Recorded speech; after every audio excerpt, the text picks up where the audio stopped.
Ja mul on hea meel tervitada ajastule omaselt küll üksi siin tühjal laval istudes virtuaalselt 3 Eesti tippjuhti, NG Investeeringud juhatuse esimees Jüri Käo, Infortar juhatuse esimees ja Tallink Grupi nõukogu liige Ain Hanschmidt ja Nortali asutaja ja juhatuse esimees Priit Alamäe. Tere päevast kõigile! Head sõbrad, me ei saa ikkagi kuidagi mööda sellest, millega ma püüdsin küll tõsi, kaunis edutult tänast avapaneeli alustada ja see on anda hinnangud meie riigile, mis on ju teadupärast jõudnud koroonaviiruse levikus üsna häbiväärsele pjedestaalile. Mu küsimus ja alustame Priidust, mida peaks Eesti riik koroona juhtimises ikkagi teisiti tegema? Ma võib-olla kõigepealt sõnastaksin siin 2 põhimõttelist küsimust. Esiteks on see, et kuidas me kriisi näeme ja teine küsimus on see, kuidas me kriisis käitume. Ehk siis esimene küsimus on see, kas me tegelikult näeme kriisis ka mingeid võimalusi, kas me mängime kaitset või me mängime rünnakut, kas me kasutame võimalust lükata mingeid piire ära. Ja minu arust kõige parem näide, ma arvan paljudele väga tuttav näide on teema nimega koolides õppimine ja hübriidõpe. Miks mitte võtta praegu eesmärk selline, et me tuleme välja kriisist maailma juhtiva hübriidõppe kohaga, kus 5 aasta pärast võiksid Eesti koolides õppida mitte ainult Eesti lapsed, vaid ka interneti vahendusel lapsed üle kogu maailma. Tegelikult see võiks olla täiesti uus majandusharu ja ma arvan, et meil on see tehnoloogiline võimekus olemas, aga selleks on vaja leadershipi ja otsustavust, et teeme selle asja ära ja lükkame need piirid ära tegelikult. Ma arvan, et väga paljud vanemad oleksid selle üle väga-väga õnnelikud. Teine küsimus on see, et kuidas me kriisis käitume. Et kriisis juhtimine peab olema väga erinev rahuaja juhtimisest. Kriisis kõige olulisemad küsimused juhtimisel on see, kas sul on kiire ja õige info otsustajate käes, otsustamine peab olema kiire ja julge ja kolmandaks, otsuste elluviimisel peab olema väga selge käsuliin ja ka kommunikatsioon. Eks tegelikult ei tohi juhtuda kuidagi seda, et asjad kukuvad toolide vahele ametkondades ja tekib küsimus, et kes siis lõpuks ometi vastutab. Et näiteks USA's on nüüd tuntud see, et kui on vaja lahendada mingisuguseid keerulisi ametkondi ületavaid probleeme, tekitatakse selle koht nagu tsaar, kellel on siis voli ja vabadus vajadusel ka ametkondade vahelisest vastusest üle sõita lihtsalt tsentraalselt. Ja ma arvan, ka meie peaksime tegelikult käituma niimoodi. Ma toon ka siin ühe näite. Ehk siis kurikuulus Voia äpp, millest on palju räägitud, suurepärane initsiatiiv, ma ütlen igasuguselt ära, et meie ei ole sellega kuidagi seotud, aga teised ettevõtted, kes selle ette võtsid, suurepärane initsiatiiv ja nüüd, kui oli vaja hakata seda edasi arendama, siis asi jäi kinni mitmeteks kuudeks riigihangete vaidlustuskomisjoni. Olukorras, kus meie majandus kaotab 10 miljoneid, et me ei tohi lasta sellistel asjadel kuskil venida. Valitsus on näidanud, et ta suudab otsustada, et otsustame sellised asjad ära ja teeme lihtsalt kiiresti ära. Ain, kas Eesti magas maha võimaluse tutvustada valitsuses uut ministrit? Oletame, et ta siis tsaari nime ei kannaks, et võib-olla seda oleks Eestis natuke keeruline, vähemalt enamikes valijagruppides maha müüa, aga et koroonaminister või kriisiminister, kes tõesti saaks siis sirgjooneliselt seda kriisi lahendama asuda, kas see on see, mis puudu jäi? Kindlasti, et kui vaadates nakatumiste arvu, siis on selge, et kriisi on valesti juhitud. Et kui ütleme kriisist rääkida, siis ongi siin see põhiline probleem, et see on tegelikult sektoriaalne kriis, et meditsiinikriis on olemas, mis me arvasime, et kasvab üle majanduskriisiks. Tegelikult kasvas üles nagu sektoripõhiseks kriisiks, et turism sai pihta, turism sai pihta, reisijate transport sai tugevalt pihta, et kui siin nüüd natukene nagu oponeerida, siis ma ütleks, et infotehnoloogia tegelikult õitseb. Infotehnoloogia äri tegelikult on ju suures kasus, et nemad ei saanud üldse selle majanduskriisiga pihta. Ja kõigepealt kõige tähtsam vaja oleks ära lahendada meditsiiniline kriis, aga siin on fundamentaalne probleem. Kui poliitikud lahendavad kriisi, siis poliitikad seisavad ju tegelikult dilemma ees, kas võita valijate hääli, kes annavad nendele tulevikukindluse või valivad tagasi, või teha ebapopulaarseid otsuseid ja neid ei valita tagasi, eks. et tegelikult me oleks pidanud, muidugi poliitikud valivad ju selle, et teeme püüame kriisist, kasutame kriisi, ei lase head kriisil raisku minna või kasutame seda ära, püüame sellest kriisist kasu lõigata, esineme võimalikult palju, oleme pildid, teeme PR-i, oleme võimalikult, teeme hästi palju pressikonverentse. Ma isegi ei kujuta ette, kui ma peaks iga päev tegema pressikonverentsi, ma pean ju selleks ette valmistama, pärast natukene puhkama ka, ma jõuagi ju tööd teha. Et tegelikult meditsiinilist kriisi oleks pidanud ikkagi lahendama nii, nagu tegi seda Inglismaa, et võtab ikkagi, teeb, kuidas öelda, koroonakindrali ja paneb paika, võttis ühe, riskikapitalisti, pani selle juhiks ja täna on Inglismaal juba, ma ei tea, 50% vaktsineeritud. Jüri, kas meie koroona näitajad kihutas tegelikult tippu ka see valitsuse vahetus, mis ju, olgem ausad, mille peale ju paljud hingasid kergendustundega. Tundus, et kevad saabus juba jaanuaris ja kõik läheb nüüd paremuse suunas ja siis oli ka neid ebapopulaarseid otsuseid kuidagi nagu raske ette võtta või kui juba üks strateegia sai valitud, et ühtlustame nüüd siis need piirangud ja ühtlustame nad pigem selle madalama järgi, et siis ei saa ju nüüd järsku kannapööret teha. Valitsuse vahetamisel kindlasti tekkis selline nagu vaakum koroona otsuste tegemisel ja nii-öelda neid otsuseid ei tehtud ja loodeti, et kuidagi need asjad laabuvad iseenesest ja ei kuulatud ikkagi matemaatikuid, ei vaadatud seda mudelit või vähemasti ei langetatud otsuseid selle matemaatilise mudeli järgi ja need numbrid, mis täna ju on, neid ennustati, need peavadki täna sellised olema, nagu nad on. Et ega siin on ju teada, et kõik inimesed ei suhtu ju piisava hoolsusega nakatumist vältimisse ja tänane olukord on lihtsalt see, et õigel ajal tegelikult otsuseid ei tehtud ja eks kriisi juhtimises siin Priit rääkis nii-öelda väga hästi kõik need kriisi juhtimise põhimõtted ära, aga üks asi on kriisi juhtimises ka alati see, et tähtis on otsustada ja tähtis on, kui see otsus läheb mingil põhjusel valesti, siis kohe otsustada ringi, aga valitsused tihti ei taha nii-öelda uut otsust teha, sest kardetakse, et kuidasmoodi ma oma otsust muudan, et valitsus teeb ainult õigeid otsuseid, et see valehäbi tasuks unustada ja ikkagi korrigeerida neid otsuseid kiirelt ja siis on kokkuvõttes tulemus alati parem.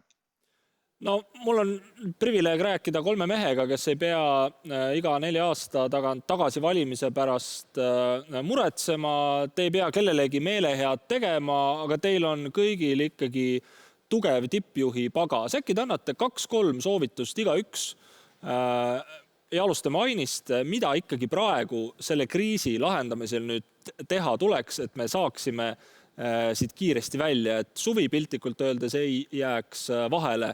Ja olgem ausad, ega väga palju sulgeda vist enam meil midagi ei ole majanduses, on ju nii. Ja väga välispiiride sulgemine vist ka, ma ei oska öelda, täiendage mind, aga vist väga suurt efekti ei anna. Ain. Minul on nagu 2 soovitust. Kõigepealt, et kriisist üle saada on kõige tähtsam tee vaktsineerimine. Ja praegu on vaktsiinid defitsiit ja mulle meenutus see ausalt öeldes seda aega, mis oli 80ndatel aastal Nõukogude Liidus, et kõik oli tsentraliseeritud. Ma mäletan, et tol ajal lõppes otsa hambapasta ja seep, et keegi ametnik kuskil Moskva plaanikomitees tegi arvatavasti vea ja kogu Nõukogude Liit oli ilma hambapastata ja siis me ootasime läbi Moskva seda, et millal me hambapastat saame, et läbi Moskva plaanikomitee tuli. Ja täna on nagu déjà vu, täpselt samasugune asi on vaktsiinidena, et riigid on võtnud selle nagu seadusandliku võimuga oma kätte ja ainult riiklikud struktuurid saavad vaktsiine jaotada. Ja tulemus ongi see, et me nüüd kõik ootame, et vaatame Brüsseli poole, millal Brüssel annab meile vaktsiine, eks. Et kui me tahame siin lahendust saada, siis tuleks tegelikult erasektor kaasata. Tegelikult tuleks vaktsiinid vabaks anda, et erasektor hakkaks sellega tegelema, tekivad kaubalised rahalised suhted ja saame nagu asja paika. ja ma arvangi, et see ennem see vaktsineerimise probleem ära ei lahene, sest praegu seadusandlusega paika pandud, et vist et erasektor saab osta vaktsiine alles järgmise aasta 1. jaanuarist, eks, et siis see asi ka tegelikkuses laheneb. Vaba turg ikkagi selle asja reguleerib ära. Sest oli näha ka kevadel kaitsemaskide kriis oli, kui riik sellega tegeleseks, siis me nägime neid PR-lisi pilte, kuidas mindi lennujaama vastu, poliitikud läksid vastu sellele, et näed, tulid esimesed kaitsemaskid. Erasektor lahendas selle ära. Masstestimine tegelikult samamoodi erasektor lahendas selle ära. See on üks. Ja teine oluline asi, et täna on Eestis, ma arvan, umbes 300 000 inimest, kellel on antikehad. Ja tegelikult me võiksime hakata juba restorane, hotelle, spaasid avama, ütlema tingimusel, kui sul on antikehade pass, kui sa suudad ära tõestada, et sul on olemas antikehad, siis sa saad restorani sisse. Ja me anname inimestel, tegelikult nendel restoranidel, kes on täna jõuga kinni pandud, me anname nendele võimaluse sellest kriisist hakata vaikselt välja tulema. Muidugi, Euroopa Liit tuleb ise ka oma vaktsineerimispassiga välja, aga millal ta tuleb, me ei tea, see bürokraatia on ju meeletu, siin andmekaitsed, kõik asjad, mis siin hakkavad kõik tööle. Tegelikult on ju sõjaolukord, eks, et siin ei ole aega nagu tegeleda igasuguste kuidas öelda, bürokraatlike seadustega. Siin tuleb ikkagi neid reegleid murda, nagu startup kompaniid, eks, startup ettevõtted muravad reegleid. Et kui Eestis on, ütleme, 300 000 vaktsineeritud ja teha Eesti-sisene vaktsineerimispass ja juba see, ütleme, maikuus käivitada, siis, ütleme, paljud restoranid ja hotellid ja spaad saavad oma hakata sammult normaalsuse juurde tagasi tulema, pluss veel see, et see on ju väga hea motivatsioon inimestele, et ennast ära vaktsineerida. Jüri, ma kuulaks ka teie tasuta nõuandeid valitsusele. Ain rääkis päris hästi ära kõik, et võib-olla lisaks lihtsalt selle, et näha on täna, et valitsus kriisi juhtimisega on väga kohmakas ja aeglane, et kogu valitsusega seda kriisi juhtida efektiivselt ilmselt ei õnnestu, et kellelgi peavad olema kõrgendatud volitused, et neid otsuseid teha, on see siis peaminister või see on veel mõni minister, et kuidagi see peab muutuma, et vassal korral ta ongi selline amorfne, tohutult aeglane ja ebaefektiivne protsess ja sellega me kriisi kiiresti ei suuda lahendada, vaid läheme ikka pikka teed pidi, et erasektorit tuleks kindlasti kaasata, ja mitte niivõrd palju loota seal Euroopa Liidu mingitele otsustele ja abidele, vaid et ise ikkagi neid asju lahendada ja unustada praegu need abid ära, vaid lahendada ise, otsida ise neid võimalusi ja neid kiiresti ellu viia ja siis pärast vaadata, et mismoodi siis ühtlustada Euroopa Liiduga neid asju. Priit, kas siin ei ole väikest ohtu, et me lähme nagu oma liitlastega tülli, kui me hakkame vaktsiini kusagilt ise sisse ostma ja teeme siin oma mingid, ühesõnaga, hakkame mingisugust läbi rääkimata poliitikat siseriiklikult ise rakendama? Tead, see küsimus on natukene üle minu pea, et ma kardan, et siin on juba küsimused väga suured strateegid, mina ei oska teile täna vastata. Aga on sul ideid, mida valitsus teha võiks? Ikka on, jah. Esiteks ma sekundeeriks oma kallitele kolleegidele, et kallis riigisektor, mitte ainult valitsus, et palun kaasake ja usaldage rohkem erasektorit, me päriselt ka tahame aidata. Mitte ainult raha pärast, me tegelikult tahaksime ka, et see asi nagu mööda saaks ja me saaksime inimestega kallistada, suhelda ja nii edasi. See on esimene teema, et me ei ole ainult raha peal väljas, me tegelikult tahame ka aidata. Ja teine suur küsimus, millest ma alguses ka rääkisin, on see, et palun üritame mõelda, kuidas tulla siit kriisist ikkagi võrreldes ülejäänud maailmaga võitjana välja. Mis on need kohad, kus Eesti võiks teha järgmiseid revolutsioone? On see õppimine, on see midagi muud? Igas kriisis on võimalus, et keskendume sellele, et lisaks kaitsele mängida ka rünnakut, just oma globaalse konkurentsipositsiooni edendamisel. Ain, ma käisin üks päev siit meie virtuaalse konverentsi füüsilisest asupaigast mitte väga kaugel linnahalli katusel, vaatasin kaugele sinna horisondi poole, põhjanaabrite poole ja nüüd liiga tihe see laevaliiklus Tallinna lahel, olgem ausad, hetkel ei ole. Milline teie tunnetus on? Millal võiks turismivood, reisijate liiklus Soome lahel taastuda ja selle valguses, kuidas läheb Infortaril? Et kui me kuulasime siin Soome Tööandjate Liidu juhti, siis ju tema ütles, et juuli lõpuks saab juba, mis see protsent oli, 70% või 60 või 70 või 80% saab vaktsineeritud, eks. Et siis peaks juba ju Soomes karjaimmuunsus olema tekkinud ja Euroopa Liit on lubanud ka, et 60% saab juuli keskpaigaks vaktsineeritud. Et ma loodan praegusel momendil, et juulis või augustis Soome avab oma riigi ja Rootsi avab, ütleme, prognoos on, et septembris. Ja ma loodan, et suve lõpuks ikkagi Tallinki laevad hakkavad kõik liikuma. Ja kui need kõik liikuma hakkavad, siis nagu alati, kui on mingi suur kriis mitu aastat olnud või kui keskajal oli katkuepideemia ja kui siis see lõppes, siis oli suur pidu, et ma loodan, et kui need piirangud maha võetakse, siis on Tallinki laevad paksult rahvast täis ja me peame kõik oma 15 laeva sõitma panema. Aga kui nii ei lähe? No ütleme, et ega meie strateegia ongi, et me valmistume kõige halvemaks, eks, aga me loodame, et läheb paremini, et me tegelikult ikkagi valmistume halvemaks, me valmistume ka selleks, et me peame aastal, et olukord võib-olla taastub aastal 2022, et me töötame ikkagi praegu sellise plaaniga, et 2022 suvel olukord alles taastub. Aga loodame muidugi, et läheb paremini. Mulle tundub praegu, et kõik numbrid näitavad, et see avanemine peaks toimuma juba selle aasta teisel poolel. Vähemalt pendelreisimine. Vähemalt see, et kui inimesed tahavad Soome tööle tulla ja Soome investorid tahavad siiapoole tulla, et see me loodame, et läheb ikkagi selle aasta augustis käima, mis on, täna on ju piirangud eriti tugevad. Aga kui Infortarist rääkida, siis ma siin sügisel ühel konverentsil esinesin ja siis oli suur arutelu, et kas on U-kujuline majanduskriis või L-kujuline või nii edasi, siis ma tahan ikkagi öelda, et see on sektori põhiline majanduskriis ja Infortaril endal on ka põhiline, et midagi läheb ülespoole ja midagi läheb allapoole.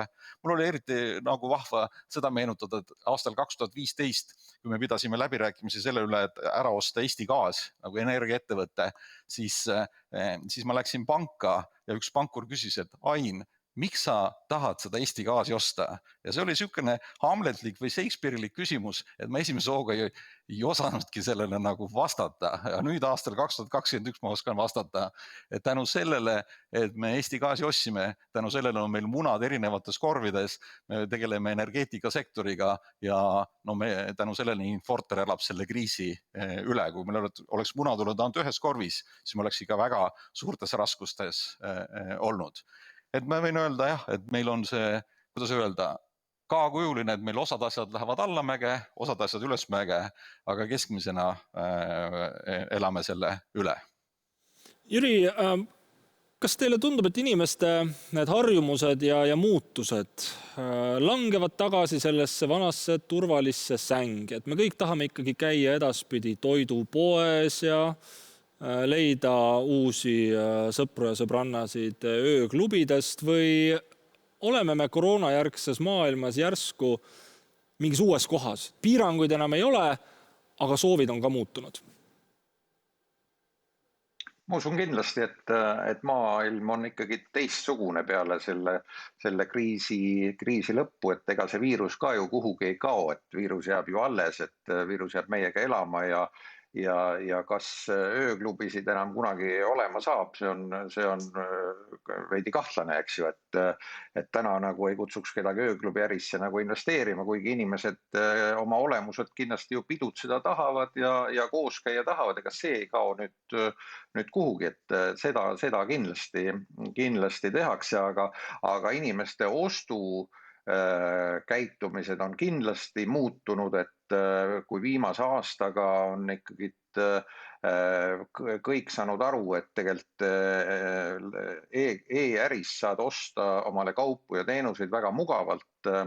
Paljud, kes seda kunagi polnud enne teinud, et selle aastaga on saanud ikka väga võimsa koolituse, et ma ei kujuta ette, mis niisugune turundusraha oleks, et aastaga kõik inimesed panna kuidagi internetist omale asju ostma ja mingeid teenuseid sealt tellima.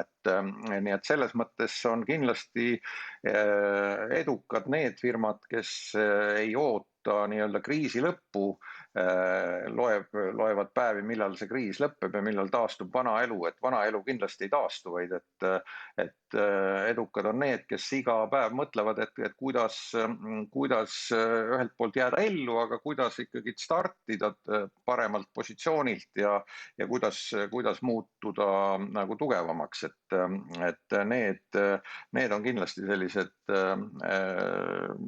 edukad siis pärast, eks ju, nii et maailm saab olema teistsugune, et ta on juba täna ju teistsugune, kui ta oli aasta tagasi, et inimeste mõttelaad on ikkagi teatud määral muutunud ja nii-öelda ka vaba aja veetmine, inimesed tahavad ilmselt käia nendes restoranides, kus on hea ventilatsioon ja kõrged laed ja kus ei pea üksteise otsas istuma, et seda tagasi väga kiirelt küll ei pööra isegi nii-öelda vaktsineerimise abiga. Inimesed jäävad ettevaatlikumaks tahes ja tahtmata. No Priit, kui Jüri ja Ain on pidanud oma äris näitama, ütleme, kiiret paindlikkust, võimet äri teha muutunud tingimustes uutel platvormidel, siis teie jaksate ikka kõiki neid tellimusi vastu võtta, kõikidel nendel hangetel osaleda, et e-teenustes, IT-s, no see on ju buum, mis praegu toimub, ma kujutan ette. Jaa, on küll jah, et kui see kriis algas, siis eelmisel, ma mäletan, märtsis-aprillis ma tegin ühe sisemise nii-öelda all hands'i, kus me inimestele üritasime ennustada, mis siis juhtuma hakkab. Ja minu ennustus oli see, et lühikes perspektiivis on raskem, ma ei ütle raske, aga raskem. Sellepärast, et väga paljud ettevõtted oma investeeringuid hakkasid kärpima kriisi alguses. Tõsiselt hakati mõtlema selle peale, et kuidas oma rahavoogu säilitada, investeeringuid kärbiti, seda me tunnetasime eelmisel aastal. Aga pikas perspektiivis mina usun seda, et nii valitsustele kui ka ettevõtetele on kohale jõudnud, et digitaliseerimine ei ole enam nagu nice to have. Et ma teen seda siis, kui mul muud enam teha ei ole. Et tänases olukorras see on nagu öeldud, ellujäämise küsimus väga paljudele ettevõtetele. Nii et pikas perspektiivis mina näen IT-tehnoloogia sektori perspektiivne väga-väga helgena.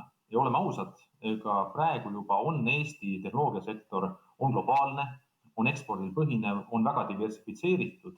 Ja ma ennustan, et järgmise 5 aasta jooksul tuleb siia lihtsalt nii läbi sektori hea siis performance'i, kui ka tegelikult mingid ettevõtete müümiste väga palju uut kapitali sisse, mis omakorda hakkab seda sektorit taas tootma. Et mul on tunne, et meil Eestis võiks tekkida ka siin väike selline Silicon Valley efekt, kus tehnoloogiasektor ta muutub sellisest huvitavast nišisektorist, üheks sektorist, mis reaalselt ka 5 aasta pärast äkki hakkab majandust vedama. See on minu lootus täna. Ja ma arvan, et ülejäänud ettevõtete jaoks on paratamatu see, et ettevõtte juhid peavad suutma sõnastada selle, miks nad tegelikult tehnoloogias investeerivad ja kuidas nad tahavad sellega endale konkurentsi edu saavutada. Ain, mulle tundub, et hoolimata kriisi ajast, eks ju, ei saa tegelikult öelda, et nüüd raha oleks maailmast otsa saanud. Keskpangad on sekkunud meeletu rahatrükiga, valitsused laenavad enneolematult palju. Kapitali paistab nagu turul olevat. Kuidas nende ideedega on? Kas ikkagi raha ja ideed leiavad üksteist üles ja kuhu see ikkagi praegu viib, kes selles mängus nagu võitjatena väljuvad? No kui nüüd hommikupoole kuulasime, et president viskas palli üles või ütles, et pall ei ole enam riigisektori käes, innovatsioonipall ei ole riigisektori käes, vaid on erasektori käes, siis ma hea meelega vaidleks sellele siin vastu, et tegelikult on ju riigisektori käes kõik hoovad, nad trükivad raha juurde, nendel on seadusandlikud hoovad, et ega innovatsiooni ju pidurdab ka ju väga kõvasti ka seadusandlus, liiga bürokraatlik seadusandlus, et tegelikult seadusandlus peab innovatsioonist ees käima, et me räägime, et meil ei ole nagu teadlastega väga head koostööd, aga kui me vaatame, siis tegelikult rakendustehnoloogiad on nagu väga head välja arendatud, aga tegelikkuses on puudu baastehnoloogiaid, eks, et innovatsioonis on vaja baastehnoloogiaid, et näiteks me tegeleme siin praegu LNG äriga, kui ma vaatan tagasi, siis see on ju 100 aastat tagasi välja mõeldud tehnoloogia, lihtsalt on ta, rakenduslikult on teda kogu aeg nagu parendatud, eks. Samatmoodi on ju üles aibitud kõikvõimalikud vesinikutehnoloogiad, eks, et me kasutame siin rakendustehnoloogiad, eks, aga tegelikult vist on see vesinikutehnoloogia ka 100 aastat vana, et tegelikult on meil vaja nagu pööret, innovatsioonis on vaja pööret baastehnoloogiate juures ja seal, ütleme, on ikkagi innovatsioonipall või need võimalused riigi käes. Aga nüüd tulla selle konkreetse küsimuse juurde, et kes on siis nagu võitjad selles muutuvas maailmas. No seda võib siis vaadata jälle nagu, kuidas öelda, kes on riikidest, nagu hommikupoole te ise rääkisite, eks, et Hiina ju majanduse kasv eelmine aasta kasvas circa 2,2%. Nemad olid riik, kellel olid kõige suuremad välisinvesteeringud. Nemad olid riik, kelle turuosa maailma kaubanduses kasvas, et geograafiliselt on kindlasti Hiina võitja.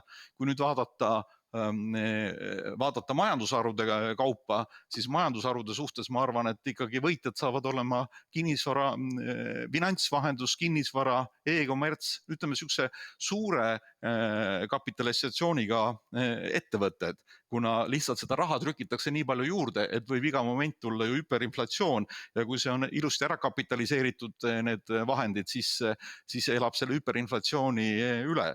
Et ega Andres Viisemann, mis ta hommikupoole rääkis, eks, et laen on laen, eks, aga tegelikult tuleb ikkagi vastutustundlikud laenu võtta. Me oleme 90ndate alguses selle hüperinflatsiooni üle elanud, et tegelikult oli see nagu kohutav. Aga kui nüüd rääkida ettevõtte tasemel, et kes on võitjad, eks, siis ma olen ikkagi seda meelt, et võitjad on need, kes suudavad või on suutnud oma ärimudelit muuta siin selle kriisisituatsioonis. Ja kindlasti on võitjad need ettevõtted, kes suudavad mõelda kastist välja ja siin on, ütleme, idufirmade edu väga suur, et nemad on alati nagu kehtivaid harjumusi murdnud, kehtivaid reegleid murdnud, et nad on nagu positiivne või startup firmad on nagu positiivselt murdnud seda bürokraatiat, mis arengut pidurdab. Kindlasti on võitjad need firmad, kes suudavad oma äri, ütleme, eskaleerida eksponentsiaalselt. Et nagu kokkuvõttes võikski öelda, et organisatsiooni tasemel on võitjad need firmad, kes suudavad oma imitsi või jätta mulje, et nad on nagu startup ettevõtted või nad on nagu idufirmad. Vot siis nende väärtus kasvab 1000-kordseks. Jüri, on teil veel täiendusi kolleegidele? Kes võidavad? Eks võidavad ikka need, kes muutustega kaasa lähevad, et need on võidumehed, et sektoritest kindlasti võib öelda, et meditsiinisektor on vaieldamatult üks alati kasvav sektor, see sai praegu nagu väga jõulise kasvu osaliseks ja kindlasti ka siis nii-öelda need, kes on digitaliseerimisega eesrinnas, et nii e-kommertsiga, aga kindlasti ka tootmisettevõtted, et need tootmisettevõtted, kes on digitaliseerimisega nii-öelda jõudnud väga kaugele, siis nende konkurentsivõime on muutunud maailmas kindlasti nagu tugevam. Priit, siin pool tundi tagasi kõlasid minu jaoks kadedaks tegevad toredad näited sellest, kuidas ettevõtted on oma personalipoliitika ümber teinud, kuidas hoitakse inimestega kontakti ka ajal, kui nad viibivad kodukontorites, ma ei tea, süüakse koos vastlakukleid. Ma tundsin ennast ühtäkki väga üksildasena ja väga halvasti juhitud ettevõtte töötajana. Eriti kui ma räägin oma ühe mehe firmast muidugi, keegi ei tule mu kätt hoidma või minuga koos vastlakuklit sööma. Aga kuidas on muutunud juhtimine selles kriisis, olukorras, kus inimesed ei istu enam kontorites koos, millised uued väljakutsed see ettevõtte tippjuhtidele toonud on? Ma arvan, et see tegelikult see juhtimise muutumine algas juba circa 10-15 aastat tagasi. Et väga palju on räägitud sellest, kuidas uued põlvkonnad tahavad järjest rohkem tunda, et nende tööl on mingi suurem ühiskondlik mõju või siis ingliskeelse sõnaga purpose. Et nad lihtsalt ei tule tööle, vaid nad tõesti kuidagi positiivselt ühiskonda mõjutavad. Ja ma arvan, et see trend tegelikult jätkub, et tulevikus on oluliselt suurem väärtus neil juhtidel, kes suudavad inimesi enda järel kaasa tõmmata läbi oma visiooni, mitte generaaljuhtidel, kes suudavad juhtida nii tapamaja kui ehitusettevõtet võrdselt hästi. Ma arvan, see on suur trend. Ja kriisis, mida me ka näeme enda ettevõttes, et paratamatult sul kaovad ära sellised kohvinurga jutud, koridoris kohtumised, ehk siis inimest saavad palju rohkem tööd tegema sellega, et inimesed oleksid kaasatud, et nad tunneksid seda, et nad on endiselt osa kollektiivist, et nende eest hoolitsetakse ja selles mõttes järjest olulisemaks muutub juhi töö just. Ja ma arvan, et see trend ei lähe ära, sellepärast, et selline distantsilt töötamine jätkub, et järjest olulisemaks muutub juhi töö just inimeste kaasatuna hoidmisel ja tuleb rohkem panna jõudu sellesse, et aru saada, kas ja millised on tegelikult need inimeste mured, millega üks juht peaks tegelema. Ja ma arvan seda kõigil tasemetel. Jüri, kuidas on muutunud juhtimine selles kriisis? Ma kujutan ette, et teie alluvad on paljud saanud uued tööülesanded. Kindlasti on ta muutunud päris oluliselt, et täna saad päris hästi hakkama läbi videokonverentside, kui sa räägid nagu olemasolevate inimestega, pead koosolekut inimestega, kellega sa tunned üksteist hästi, aga probleem on uute inimeste kaasamisega päris tõsine, et tuua uus inimene nagu kollektiivi ja talle üritada anda edasi selliseid firma väärtuseid ja firma mõttelaadi läbi nagu e-maili või läbi videokonverentsi, see on kindlasti probleem, et ma usun, et enne kui me ikkagi ei saa nagu reaalseid koosolekuid pidama ja mis siin salata, täna meil ka ju Tuulelohe konverents on nagu webinari vormis ja see ju kõik me näeme, et see ei ole päris see, mis oleks, kui me saaksime saalis istuda, nii et ikkagi inimeste vaheline kontakt ühtsete eesmärkide arutamisel ja seadmisel on väga tähtis, et saada hea tulemus. Ain, olukorras, kus laevad on pigem sadamas, inimestele ei pea kaugelt lehvitama, aga inimesi on ka nagu teistpidi võib-olla vähemalt Tallinki palgalehel nüüd mõnevõrra vähem, siis kuidas teie neid juhtimise muutusi kommenteeriksite?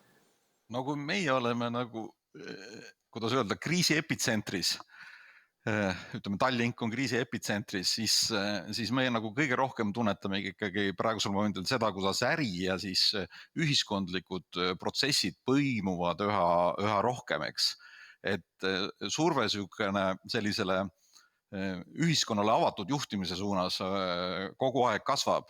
Nii ütleme, kui COVID-kriis kui ka rohepööre sunnivad nagu ettevõtteid ja ettevõtete juhte rohkem tihedamalt suhtlema organisatsioonist väljapoole, ütleme avalikkusega, eks, või teiste sektoritega, eks, et koostööl erinevate huvigruppidega, eks, avaliku sektoriga, eks, avaliku meediaga ja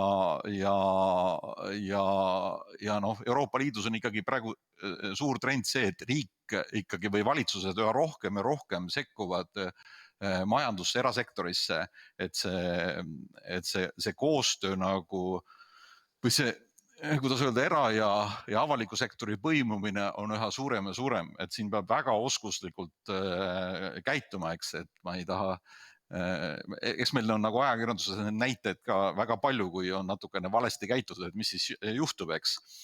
Ja ma isiklikult arvan, et kui ettevõtted tahavad sellest nagu võitjatena välja tulla, siis me peame tegema omavahel rohkem koostööd, et ühinema tugevatesse erialaliitudesse, eks, et ikkagi meil nagu erinevatel ettevõtetel, kuigi me oleme omavahel konkurendid mingites valdkondades, on meil kasulik ühineda ühte liitu ja survestada tegelikult avalikku sektorit. Minu meelest on siin hea näide jälle Soome näide, eks, et kus on tugevad erialaliidud, et näiteks kui siin Euroopa Liidu rahasid jagati siin mingi 7-aastane programm või mis ta oli, eks, siis meil nagu ikkagi panid need Euroopa Liidu rahad, panid ametnikud paika, eks, ministeeriumid või vastavad ametkonnad, siis Soomes oli väga suur mõju selle nagu tuleviku raha jagamistel erialaliitudele, et ma igal juhul kutsun üles, et ettevõtetel tasuks ühineda erialaliitudesse ja leida neid ühisosasi, millega siis koos edasi minna. See teeb kogu majanduse meil tugevamaks, eks. Ja viimane küsimus lühidalt kõigile panelistidele, alustame Jürist. Milline on teie hinnangul kriisis enim kannatada saanud sektorite, ehk siis eelkõige teenindus ja turism ja nendes sektorites töötavate inimeste tulevik? Ei taha ju mingit halbu prognoose teha, et ma ikka loodan, et kiire vaktsineerimine taastab mõistliku aja jooksul ka nii-öelda turismi ja teenindussektorit käibed, aga ega ei tasu ka väga nii-öelda põhjendamatu optimist olla, et kui lennufirmad hindavad, et nad 2019. aasta taseme saavutavad võib-olla seal kuskil 2025-2026, mitte varem, eks ju, et sellest võib teha järeldusi, et see taastumine ikkagi võtab aega, aga võtmesõna on kiire, organiseeritud vaktsineerimine erasektorit kaasates ja kindlasti ka mingi rohelise passi kiire juurutamine vähemasti alguses Eestis ja pärast siis juba ühineks seal Euroopa passidega, kui kunagi see midagi tuleb. Nii et vot sellised mõtted tuleviku osas. Priit, teie prognoos enim kannatada saanud sektorite taastumisest, mis saab pärast kriisi? Ma tahaks loota parimat, aga ma sekundeerin siin Jürile, ma kardan, et ega kiiret taastumist ei tule, aga ma tahaks loota seda, et pikas perspektiivis see suur trend, et inimesed reisivad rohkem, tarbivad rohkem ka teistel riikidel, see tuleb tagasi ja kindlasti kliima soojenemise tingimustel Eesti muutub järjest atraktiivsemaks paigaks. Et ma usun ka pigem, et sellistele tasemetele, mida me nägime siin aasta-2 tagasi, pigem me jõuame siin 2-3 aastaga. Ja olen nõus, et selle jaoks, et panna inimesed rohkem liikuma, meil on vaja nii-öelda koroonapassi. Ma tean, et selle ümber on palju diskussioone, et kas see ikkagi põhjendamatult kuidagi eristab inimesi, diskrimineerib kedagi, aga teistpidi meil on vaja mingeid lahendusi. Ja Ain saab selle kokku võtta, kui ilmselt valdkonda, vähemalt turismi valdkonda, kõige paremini tundev inimene, kel ka seal kõige suuremad panused endal. Millal me kriisist väljume, millal toimub taastumine? Mina olen pragmaatiline, eks, et Tallink, nagu ma juba ütlesin, et on selle kriisi epitsentris ja Tallink on nagu selle kriisi moraalne majakas ja me peame nagu iga päev töötama sellega, et võimalikult kiiresti reageerida, kui saame kriisist välja. Et nagu ma juba siin eelkõnelejad kuulasime, siis et ma isiklikult loodan, et piirangud lõpetatakse ära või tähendab, meie seisamegi tänu sellele, et riik on teinud piirangud peale või ütleme, Soome valitsus, Rootsi valitsus ja Eesti valitsus on piirangud peale pannud. Ma isiklikult loodan, et Rootsi valitsus võtab piirangud maha selle aasta septembris, Soome valitsus võtab piirangud maha selle aasta augustis ja Eesti valitsus võtab piirangud maha selle aasta juulis. See on minu optimistlik lootus. Ain, Jüri, Priit, suur aitäh selle arutelu eest. Jõudu teile kõigile tööle, loodan, nagu me kõik loodame, kiiret taastumist, kiiret avanemist, aga eelkõige ka kiiret pandeemia tervisekriisi möödumist, et elu saaks jätkuda normaalsel viisil, ükskõik kas siis ööklubis või kusagil mujal. Aitäh teile selle mõttevahetuse eest!